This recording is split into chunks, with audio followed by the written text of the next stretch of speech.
Yo! What's up mga pale?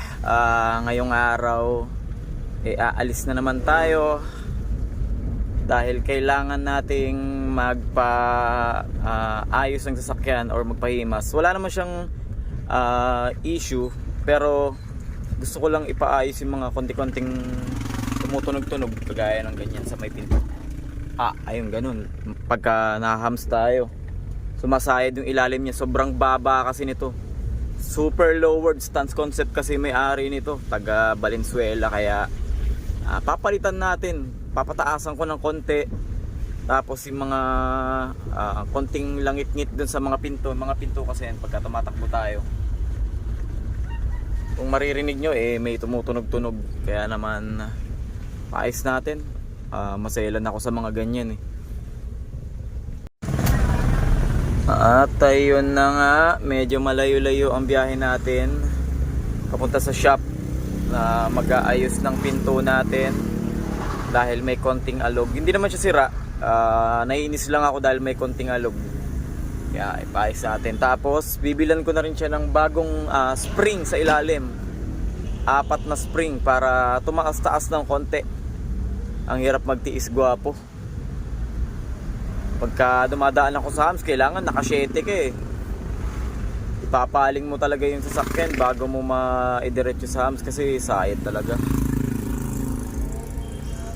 Kaya naman, let's go. Samahan niyo ako sa ganap-ganap natin ngayong araw mga pale. At yun na nga mga pale, sa haba ng biyahe natin, nakarating na tayo dito sa shop. Pinsan nga pala to ng kumpare natin, kaya trusted naman. Kailangan kasing iwanan yung sasakyan kasi kailangan daw maghapon gagawin yan. Matagal palang gawin yun, yung pag-align ng pinto. Ayan ang sasakyan natin At eto na nga, commute tayo. Syempre, kailangan natin mag-commute. Wala tayong sasakyan pa uwi Pero okay lang yan. Araw-araw naman tayong commute ng commute para cute ka palagi. Sa tagal-tagal ng panahon, ngayon lang ulit ako nakasakay ng tricycle. Tila may 10 years na mahigit. Hindi ako nakakapag-commute kasi araw-araw nakamotor, minsan sasakyan. Kaya naman nakakapanibago rin pala, ang sakit sa puwet. Ngayon ko lang ulit naranasan.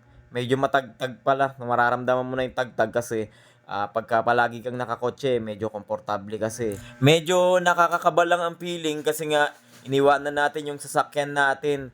Mahirap pala kapag malayo yung sasakyan, hindi mo nakikita. At hi-oh na nga mga pale, nakuha na natin ang ating auto. Okay na, nagawa na yung isang pinto. Isang pinto lang pala yung ginawa kasi okay naman yung 3 pinto. Ayan Tapos napapalitan na rin natin yung mga sidings dito, yung sa ganito. Ito yung mga rubber dyan, pinapalitan na natin yan. Para naman pugi. Ayan para naman kapag lumabas tayo ng daan ay yung auto natin ay pugi. Pakita ko sa inyo ang labas. At ayan nga mga pale, ito yung labas niya. Tingnan nyo naman yung gulong niya Halos nakadikit na siya sa fender niya. Kaya naman sumasaya din sa mga hams. Kailangan nating pataasan. Kaya naman, let's go! At yun naman mga pale, papunta tayo ng Angono, Rizal. Ayan. Sana bukas pa kasi anong oras na At alas 3 na mahigit. Alam ko alas 4 sarado na yung shop na yun. Papataasan natin ng konti kasi sumasayad yung auto natin sa mga humps. Ayan, kailangan talaga nating pataasan to dahil wala pa akong sakay, sumasayad na paano pa kaya pag may sakay na? Paano tayo makapagsakay niya ng mga 5 babae? Wow! Yan ang sinasabi ko sa iyo ha? At yun na nga mga pale, nandito na tayo sa Angono, Rizal. Sa pagpapaayusan natin ay paglalagyan pala ng rubber damper doon sa may mga shock niya para tumaas ng konti. Ayan kay Master Firearms. Ayan, nandyan tayo ngayon. Sana maayos.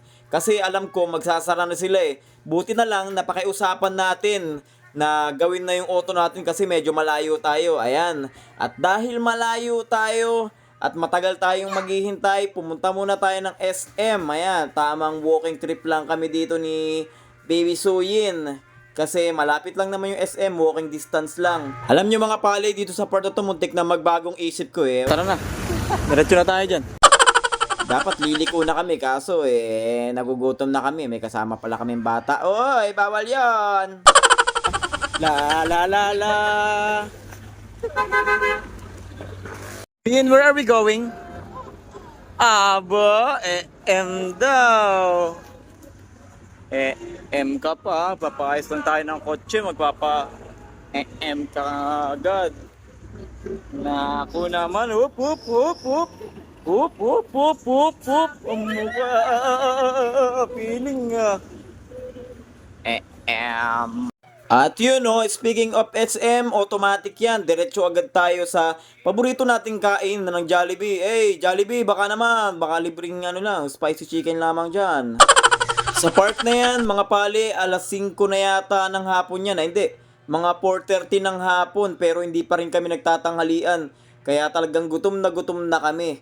Ang tagal nga pero buti na lang, nauna kami sa pila kasi yung mga nakapila pala dyan, hindi sila pumindot dito para maka-order. Ayan nauna agad kami mag-serve. Hey, talagang busugin ka talaga yan. Naka-3 kanin ako agad yan Kasi hindi naman talaga ako naka-3 kanin, nagda-diet na ako At ayun na nga, pagkatapos namin kumain, bumalik na kami agad dito sa pagawaan. At sakto naman, medyo patapos na.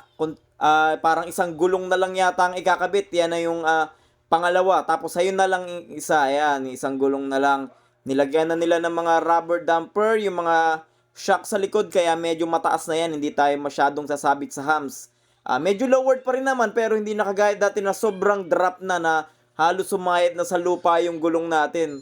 Ayan, siguro naman makalayo-layo na tayo niyan kasi sobrang tagtag talaga Ayan, aral lang to sa mga baguhan na gustong bumili ng mga second hand na sasakyan.